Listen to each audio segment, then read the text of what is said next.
If you enjoy what we do on these podcasts, please go to mwpnews.com. There you can see articles about some of the movies we've seen, some things that we don't talk about on podcasts, and links to ways you can support the show. Thank you.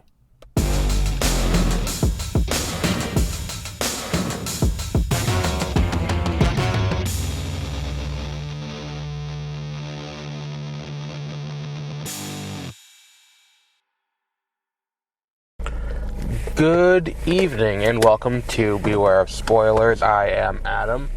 On this, it is Tuesday night, an odd night for us to have a movie review, but I'm trying to catch up some of the movies that I missed. So I went and saw Anora. I actually heard a lot of really good things about this movie before going to see it. I went to the Hamptons Film Festival and we covered Homegrown out of there, the documentary about January 6th and the extremist lead up to January 6th. But I guess not enough people saw based on the outcome of the last election. So, whatever it is, I spoke to a few people there and they said that one of the big movies that was there was Anora. And I didn't know much about the movie going into it, truth be told. I had known that, the lead, Mikey Madison, I was like, I've seen her before, and then it's like, oh, that's where. She was in Scream. She's the one in Scream and in Once Upon a Time in Hollywood, who in both movies gets lit on fire. So she plays a sex worker in this movie who ends up in a kind of whirlwind romance with this Russian guy. And then they get married and shit hits the fan. And I think that, it's kind of two different movies for a good amount of it. I enjoyed it a lot, and I think that, the entire middle of the movie, and even into the end of the movie, being what it is, I think it's going to do two things. Number one, it's going to earn this movie a spot on my top 10 list, would be my prediction. And number two, it's likely to, it's likely to end up in my, what's the word I'm looking for here? In my top, I think Mikey Madison should get nominated for an Oscar. I don't know if she's going to win, because we're looking at a very tight race now for Best Leading Actress. Because I know for certain we're going to get Zendaya is going to be nominated. I think that's a relative certainty that Zendaya gets nominated for, or Zendaya, however you pronounce it. I really should look up how to pronounce her name properly. I've heard it both ways, Zendaya and Zendaya. But I think she's a foregone conclusion for challengers. I think there's a solid chance Rebecca Ferguson gets nominated for Dune Part 2. I think Jessica would count as a lead for the sake of that. And then the other big one would be who's the other one, I think? And then I think Zoe Saldana apparently is making a good case. I haven't watched it yet with Emilia Perez. But I think Mikey Madison is going to have a very strong case to be made. And granted, I've made these proclamations before way early and been way wrong. I think I said this about Spencer a few years ago, where I said Kristen Stewart is my choice to beat on this movie, and then she ends up not even getting nominated. I think that this movie's going to carry. I don't know if it's going to carry Sam Baker to an Oscar nomination, or Sean Baker. I don't think it's going to carry him to an Oscar nomination for Best Direction, but I do think it's going to carry her to a nomination for Best Lead Actress. And be kind of that movie where it's not much else gets nominated, but she does. I think that's kind of where this movie's going to end up being. And I think that if you remember anything from this movie, should be her performance as this girl who kind of gets caught up in things. And one of the things that started to bother me in the beginning, but then I think as the movie went on, kind of not grew on me, but I kind of understood it, was the fact that she kind of feels like a passenger in her own story, where the movie's called Anora, and the titular character is kind of just along for the ride for a good amount of the movie, which is disappointing, because it's I want to see her develop and I want to see her grow as something and not just be, she's kind of a victim in things, because she doesn't get a ton of say. And I think what happens is once you get to that, once you get to the point where they get married and you get into kind of the second half of the movie, where it kind of changes to be this, they're looking for Ivan, her husband, and it becomes this whole thing, where's Ivan? And her having to work with, not begrudgingly work with because she doesn't really have a choice in the matter. These two, like, they're not really Russian mob, but kind of, I think one of them's Armenian even, but, like, they're, like, kind of acting like mob enforcers. Like, it leads to a lot of really solid comedic moments from that moment on, in a situation that is kind of dire, and I think that it does work very well. Another thing I wanted to point out, cinematography is really interesting in this movie, because it's almost designed where it's like you are a fly on the wall at times. And it's not. It's shot as if you're in the room with them, in a way where it's designed to give you that sense of complicity with what's going on. You know what's going on because you're involved, and I think that works very well for what this movie is. I don't think it's a perfect movie. Like I said, I feel like there's a lot of, like, I don't want to say mixed messaging, because I feel like that's kind of the wrong word. I feel like, again, Anora doesn't get enough space to really be her own character. And I feel like the first half of the movie, the whirlwind romance of Anora and Ivan, is kind of quickly handled.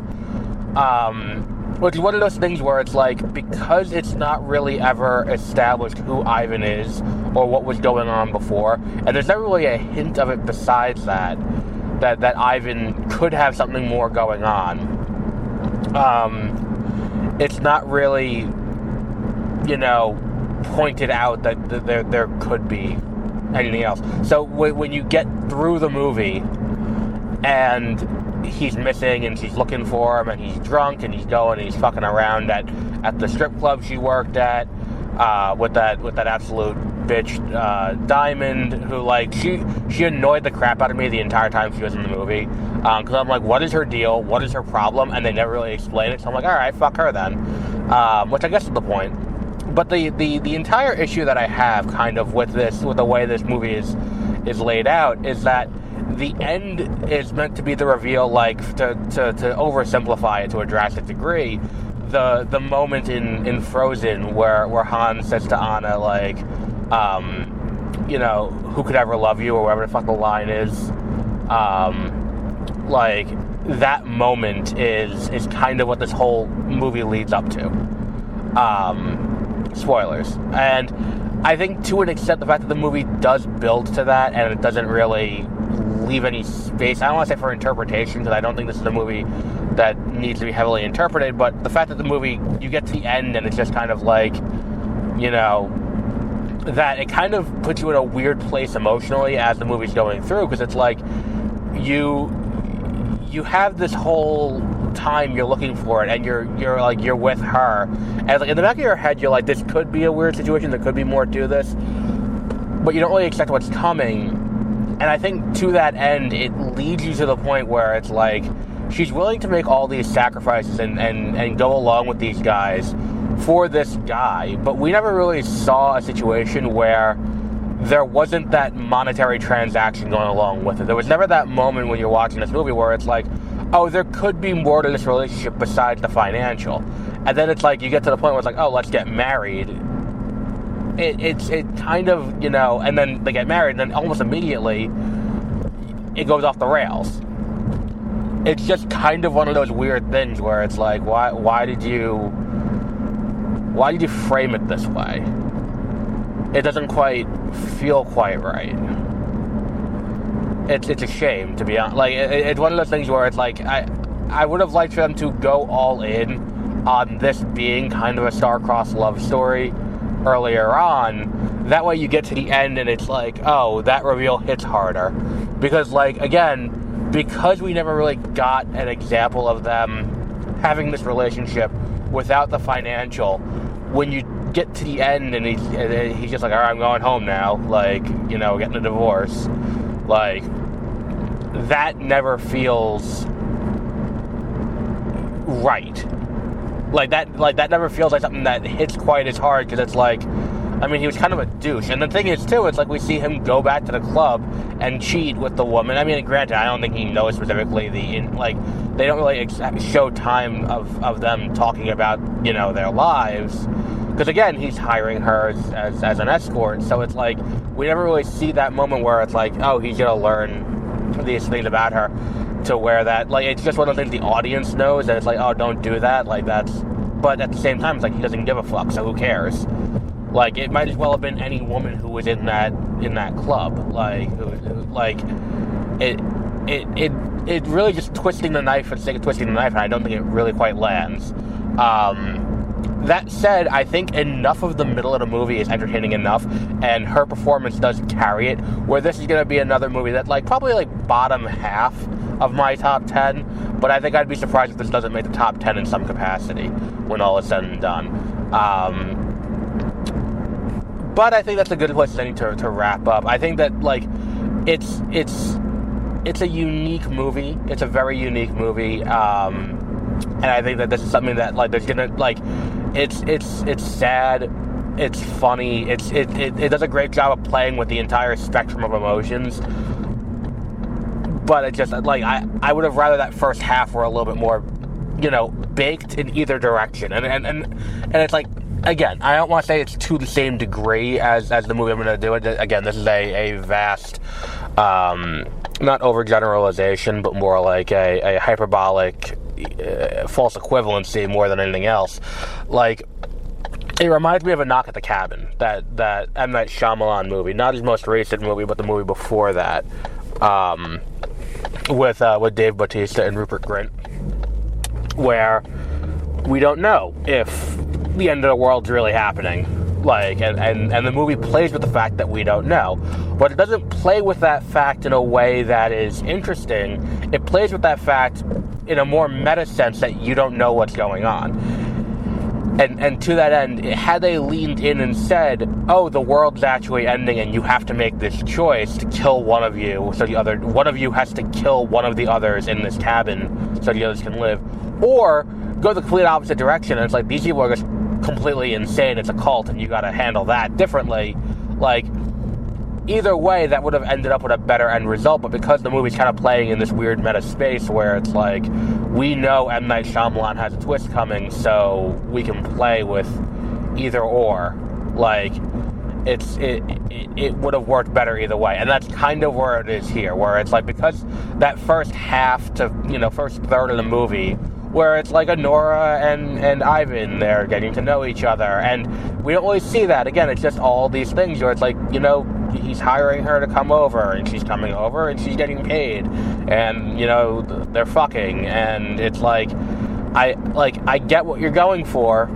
Again, totally understand what you're going for, and I understand, and I get it, and I think that, again, that, like, the third act works a little bit when all is said and done at the end of this movie, but I think the bigger thing that they have to reckon with in this is that it doesn't work as well as it should have, because you're not actually grappling with the deepest emotional depth. Like, there's a world where this is a better movie because we're dealing with Anora having to grapple with the fact that she saw signs that this is not the case and she knew this was a bad decision. Alternatively, there is the case where it's like this actually is a guy who's actually in love with her, but just is a 21-year-old guy and is not handling it right.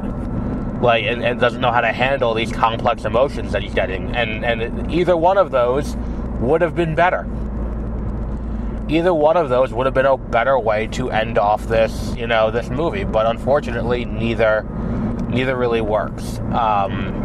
So it does. It's still a 5, and because I think that whole middle part where she's in that situation kind of leads to a lot of great moments, and it's like, the guy throwing up in the car, the argument, and just the chaos of that. I love scenes that can do that, where it's just complete unbridled chaos in a scene, and it's just these long tracking shots of this chaos.